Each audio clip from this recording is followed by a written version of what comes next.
Hey guys, I am Ibigandscary. I'm bringing you another StarCraft 2 replay, this time with the top right blue Zerg Yudied, and the bottom left we have eGDosenfett. Both players, I believe, are in Diamond. We're on Antigua Shipyard, and I believe this was posted by Dosenfett. I've never seen him post anything on Cast It yet, but I'm sure this is going to be a fantastic game because you don't get to Diamond without, knowing what you're doing. And I've looked at some of the other games he's posted, and a couple of them were against Masters, and he definitely held his own there too. So very exciting. He appears to be kind of cruel though, as he's taking out one of the critters on the map. Placing that pylon up on the high ground rather than the low means that he's going to go for a wall off here on this ramp rather than go for something like a forge fast expand or maybe even a 2-gate pressure right off the bat. Yudied. I'm going to go with Yudied on this one. Yudied, just, macroing along as the Zerg, unless you're going for something ultra cheesy, you really don't get anything special out of them for the first 2 minutes of play. The really main differential between the builds is whenever you throw down the spawning pool, and if that spawning pool comes before or after that first hatchery. That's really the only thing special about a Zerg opening. As long as you stay away from like the ultra cheese. And ultra cheese is fun. I enjoy ultra cheese. Gateway coming up for Dosenfett. Nothing like a cannon rush on the horizon, but it appears that the two harvesters are courting down by the natural. Dosenfett wants to deny the expansion by pylon placement, and Yudied wants to force that probe to either die when it's pacing the pylon, because sometimes denying the actual placement is pretty much impossible. That pylon goes down. I'm not sure if it's actually blocking the hatchery. We'll find out. We won't find out. Dosenfett actually cancels that pylon. I'm pretty sure it was in the right place, but he cancels it, and he was probably expecting this drone to come over here on the third and just drop down the hatchery, which is pretty much the normal now. Is if your natural gets denied, that's okay. You just skip over to the third, because as soon as that spawning pool goes up and you have some Zerglings on the field, you can take down the pylon and just get an early third in your own natural. Not the worst thing in the world, and it's pretty easy for a Zerg player to deal with.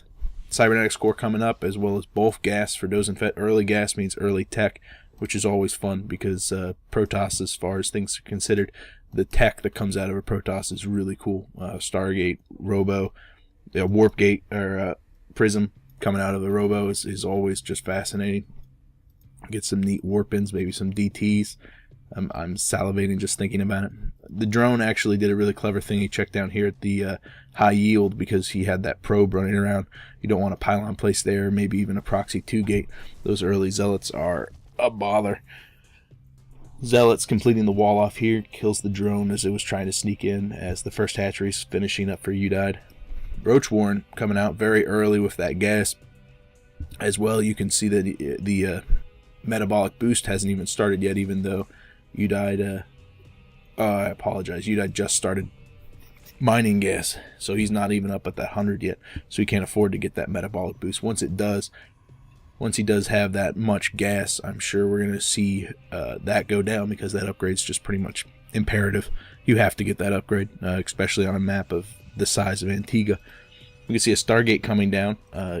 Phoenixes, Void Rays, they fly, so they get to bypass a lot of the obstructions that make this map such a long rush distance, allowing you to put pressure on earlier into the opponent. And Stargate Phoenixes especially are very effective against Zerg just because of their ability to lift up the queens, which is pretty much your only anti-air, especially because we don't see an Evo chamber on the field for Yudied. Dosenfett sent out his probe. Check up here at the third, make sure that hasn't gone down yet. Make sure he's not super behind on the economy, because if that third goes down, we can see that there's no super early aggression coming out of Dosenfett. With only 2 gateways, he can't really field an army to punish Yudied if he was going to take that third, so it's fortunate that that did not happen for him. First Phoenix coming out, looks like he's going Phoenixes from the Stargate, which, like I said, is very good choice, very fast. Void Rays are very effective at ending the game, but Phoenixes are great at prolonging it by destroying the probe line, by harassing the queens and taking out any overlords in the area. So in my opinion, it's wiser to go with Phoenixes than Void Rays, just because it kind of opens up more possibilities. We can see the Suicide Overlord coming in for Yudied, scouting the Stargate. Unfortunately, that scouting comes just a little bit too late because the Phoenixes are already in the base, already taking down an Overlord. So this means that Yudied is going to get very supply blocked as 2 different Overlords go down. Doing a good job keeping those Phoenixes alive. They don't have a lot of shields, only 60. So it only takes a couple of shots from a Queen to take down those shields, and you don't really want to take hull damage because they are very weak, fragile, and fast units. 3 Phoenixes now. Coming up here, if there's fast enough reflexes by EGDosenfett, he could have lifted up that drone, but unfortunately it sneaks in. Such a small dot on the mini-map, it's difficult sometimes to pick up. There goes a Queen, though, picking up. That's going to be a serious blow to Yudied. Every single one of those Queens is a priceless investment because of the energy that can come out of it. And in fact, quick reflexes by him gets his 3 Queens down. There's no creep spread between the 2 bases, so that's going to delay his reinforcements from the Queen. But with all 4 of them sticking together, those Phoenixes there's not going to be enough Phoenixes to lift all of them up and do damage. However, there are enough Phoenixes to just constantly lift up drones and then cart away with intact shields. See, one of them has taken hull damage. That's just because there's 4 Queens there just doing a lot of damage, especially airborne damage. We can see dual Evo chambers going down. That's going to be great because of the upgrades, and it's also going to be really good because of the anti-air that's supported by the Spore Crawlers. And we can see that Yudied is floating 800 gas right now. It's because he's having to spin a bunch of minerals mass producing those Queens rather than bring up the roaches that he really, really wants. His entire tech is very delayed right now because of these Phoenixes, because of him having to spin minerals on Spore Crawlers and Queens, which are both mineral heavy but not gas heavy. So he's wasting a lot of time because he's got the stuff he wants to spin. He's got the gas, which is hard to come by, but the minerals are having to be spent elsewhere, so he just doesn't have enough to mass produce those off.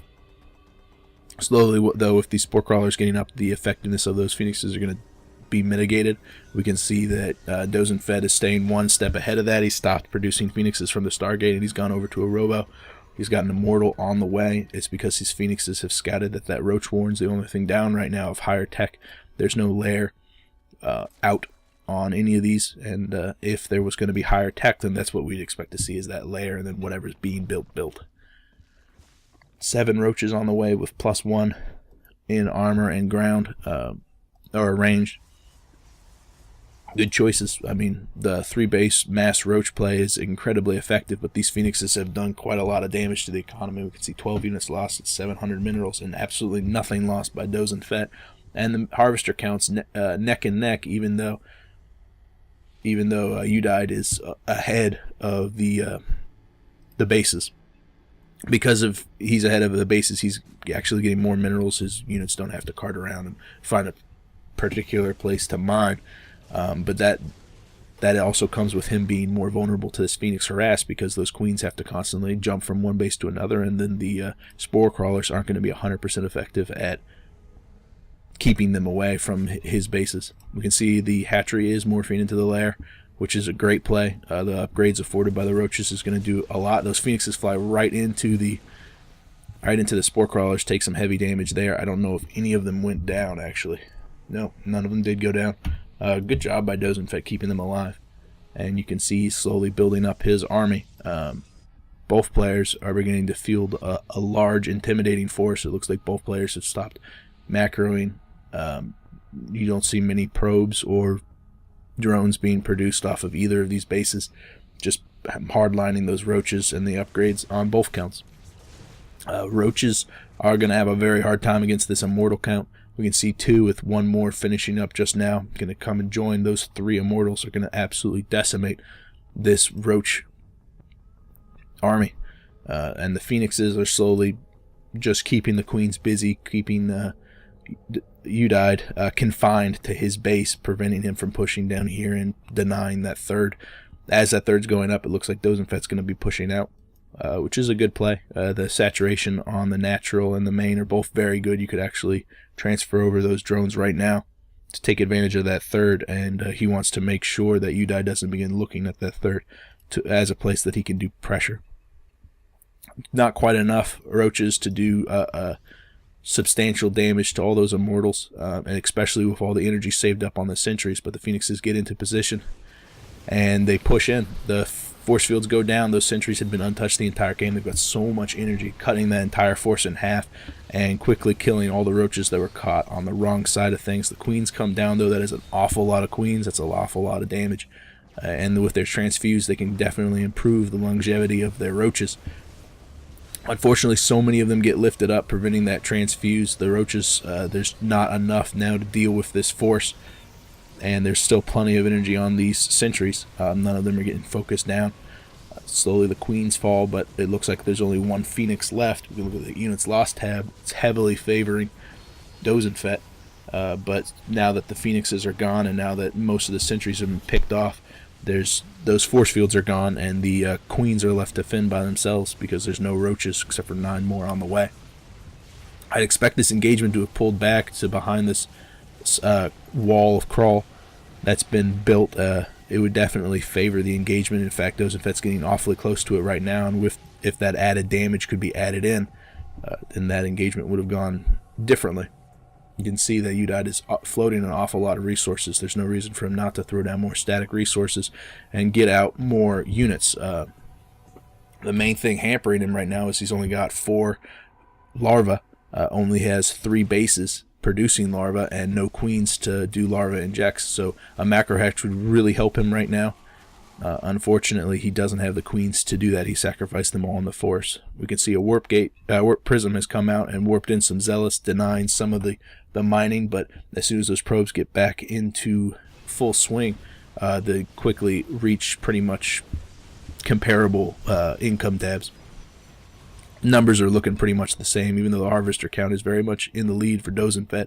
That's pretty normal for a Zerg versus Protoss. The saturation on both bases looking pretty good, but Yudied has held that third for longer and has more people in the area. You can see an Infestor fit going down for Yudied, which is a good play. The Colossus now being built from the Immortal, from the robotics facility is a great tech switch also. As we approach the mid game, maybe even the mid-late game, we can see Colossus are just going to be more and more handy, especially if Yudied begins to factor in some Hydras, which would be a good choice because we already know that air is on the field. Multiple roaches push in. It looks like Dosenfett's going to try for this third, but he's going to get pushed back. The resources from Yudied right now is just too strong. We can see he's floating almost 3k. If he threw down 2 or 3 more macro hatches, got out more queens so that he can keep up on the larva injects, he could really just overwhelm this force by Dosenfett, but his macro is failing right now, and Dosenfett's just really showing that he's got the upper hand on that macro. With the lead afforded by his economic harassment from the Phoenixes, he's managed to keep Yudied on the back foot, keep him scrambling the entire time, and where that's shown is this number right up here, that mineral count. His upgrades have kind of stagnated, and he's a little bit behind on almost everything. Tech-wise, especially. I mean, he's already up. Dosenfett's already up in Colossus, and he's got air. And then Yudied is just now getting Infestors. I mean, the upgrade for Infestors isn't even done. It could be that he just got that so he could go straight to Hive, and that appears what he's doing. I don't know what tech choice he's decided on. Maybe Ultralisks, or maybe he just wants to go straight to the Brood Wars. Brood Lords would not be a bad choice. There's a lot of high ground that he can take advantage of, but right now he's got to worry about dealing with this death ball that Dosenfett's fielding. A lot of sentries, 2 Colossus already on the field. The Spire's not up yet, so there's no Corruptors, and these roaches are not going to be enough to hold this third completely. Can see a little bit more upgrades, but right now Yudied can't. He just doesn't have enough larvae to produce the amount of roaches that he needs, that he can afford. He can afford quite a lot of Zerglings to come in here and hold this almost indefinitely with the amount of Zerglings he can field. He's out of minerals, and he's out of time.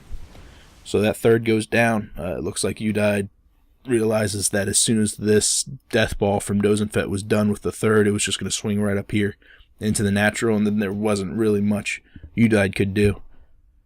I feel like this could have gone drastically differently if Another hatchery had been thrown down in the main. If those queens hadn't been sacrificed in that battle, those larva injects really could have helped him get that money down. You see another warping from Dosenfett. The harassment in this from Dosenfett was great, and it really clinched the victory. There were a couple of times with the aggression that Yudied was floating so many minerals that he couldn't spend because of the aggression, that it just really changed the course of the battle. Thanks, Dosenfett, for posting this. If you guys have a comment, please leave me a comment. If you have a game you want me to cast, please message me, and I'll totally cast it. I am Big and Scary. I will see you guys later. Bye.